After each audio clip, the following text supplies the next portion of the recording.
Hello and welcome back to the Simplicity of Happiness podcast, which is now also a YouTube vlog, because I decided to do two major changes for this show. One is that, I struggled a lot on finding quite enough places where you couldn't hear any background noise.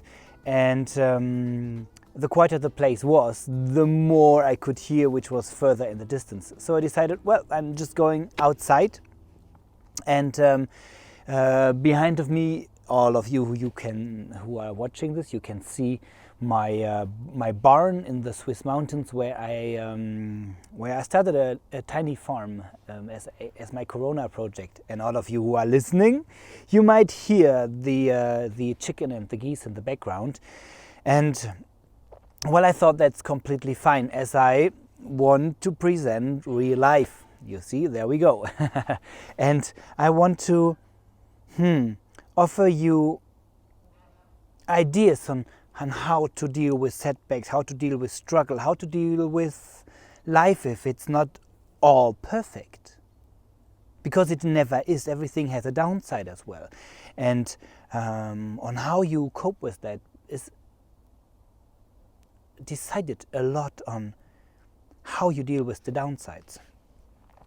So I will include the link for the video in the description, and if you want, head over to YouTube and have a look at this. Have a look at me, because I started doing most of my coachings now online based, so we are missing a lot of the non-verbal communication that you have when you meet face to face.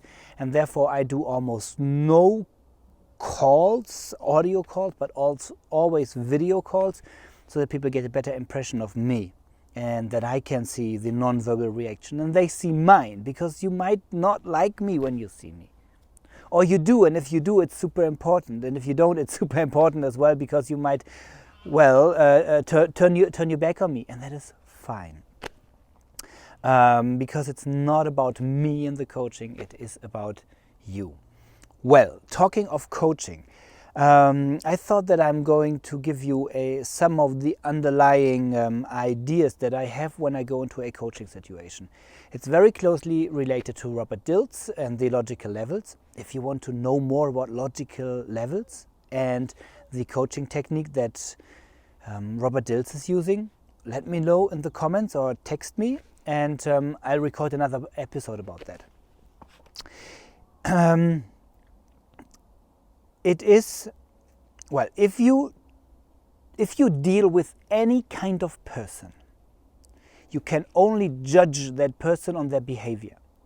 Even when I tell you what I think, you don't know it.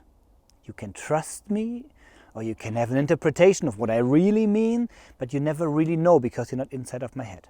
So the behavior is the most outer layer. And most of the times that people come to me and want to change something, most of them, they want to change behavior. Most of the time they want to change somebody else's behavior, which is not possible, because, let's assume we are all free and independent individuals, and we take our own choices. That means everybody you're dealing with is also taking their own choice, and you can ask them to take another choice, but it's up to them whether they take it or they don't. What you can change is your behavior.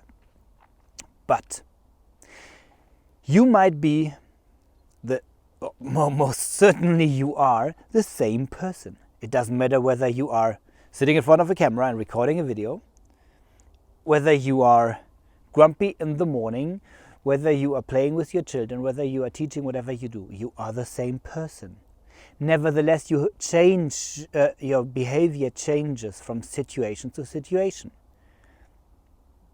because there is a different persona triggered depending on the environment. So the easiest way to change your behavior is change your environment. That's one level, that's the outer level of influences. If you go deeper, then there are certain habits and beliefs. And they are both automatisms. A habit is something that you do so often that you can do it on an automated basis.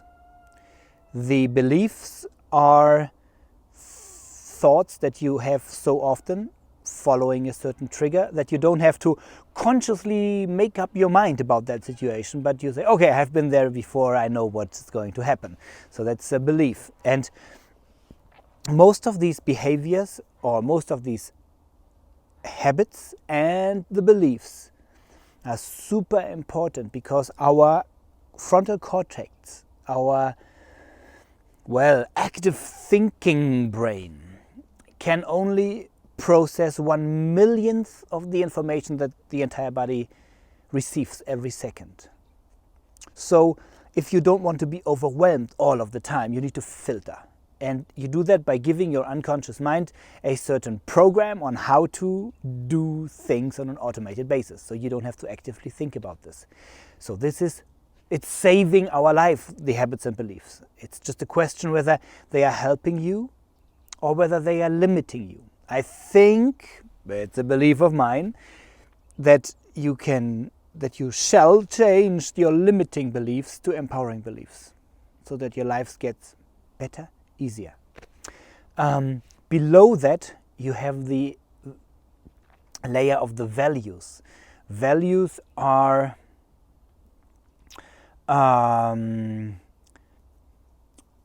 most of the times they are verbs that you put into nouns. So, for example, the education, the trust, the love, they are all values. And if you really go deep, you will find out which values matter most to you. For me, it's honesty and freedom. And the way that I live honesty and freedom and that I interpreted it changes throughout life. And there is quite an interesting theory about value systems from Claire W. Graves. And well, if you want to know more about this, well, let me know, and then I go more into detail about this. Just take into mind that these values, they are very often established very early in the childhood, and then the values don't change that much, but the way that you live them and the way that you understand them, they do change. And below that you have something like inner motivation and inner calling, basic desires. There's also an American professor, or used to be, Stephen Rees, and he invented the Rees motivation profile, and he found out that there are 16 different motivations. And and if you go even deeper, it's getting a little bit spiritual, but I experience it very often when people are in a complete relaxed mind or deep in hypnosis. They know who they are. That might be the soul, or whatever you call it. I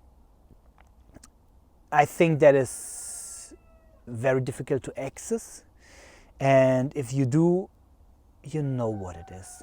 You don't need to work on it, or you don't need to change it. It's just now a matter of practice to bring that soul level in line with your motivations, in line with your behaviors, in line with your habits and beliefs, in line with your, there's one more thing that I forgot, your abilities.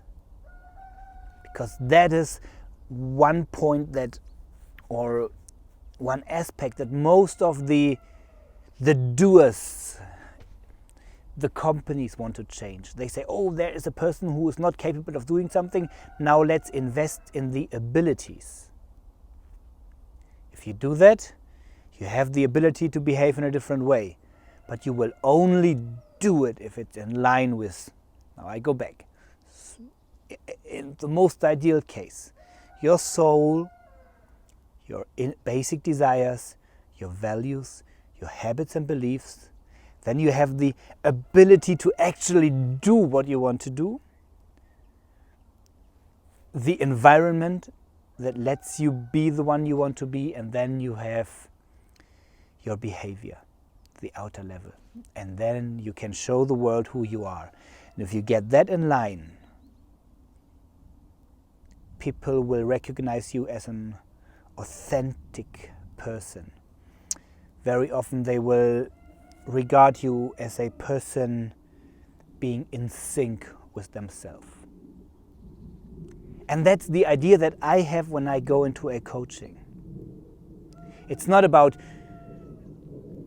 empowering you to live the life that I live. No, that's, insane for most of the people, or absolutely uninteresting. Who wants to sit in front of an old barn and record a podcast while there are chicken making noise in the background? Well, some do, some don't, and it doesn't matter. It's about you and the one that you truly want to be. And that's where I want to help. I want to get these different layers synchronized so that you can actually carry your inner truth to the world. And that might be something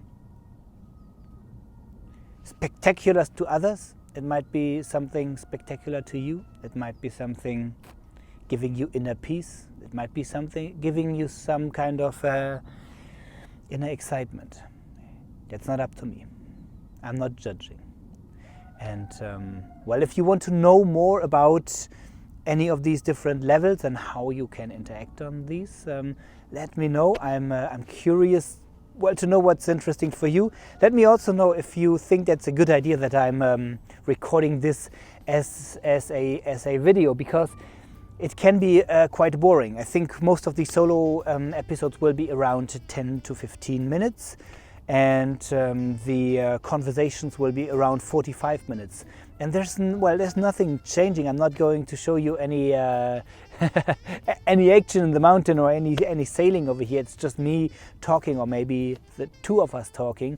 Do you think it's interesting enough to have this on YouTube or not? And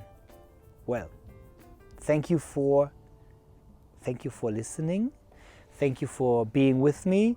And I'll talk to you in a week. And until then, take care, my friend.